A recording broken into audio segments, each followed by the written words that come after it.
Marana, we, the team of Utuutuanga, came up with the idea of our first impression challenge. We are coming to the stage of changing the folding of towels in the room.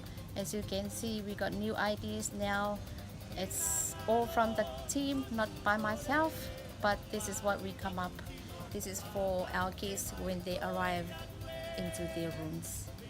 This will be our wow factor for this year, and we are aiming to be stepping up. Hopefully we will continue this for the rest of our arrivals, not only for our challenge. I think my team will be confident of doing this for the rest of the year. This is the second week of our challenge, and my team is really excited. So everyone was involved with it. I think my team will be win because if you have a look, it's really nice and it's simple and it's new.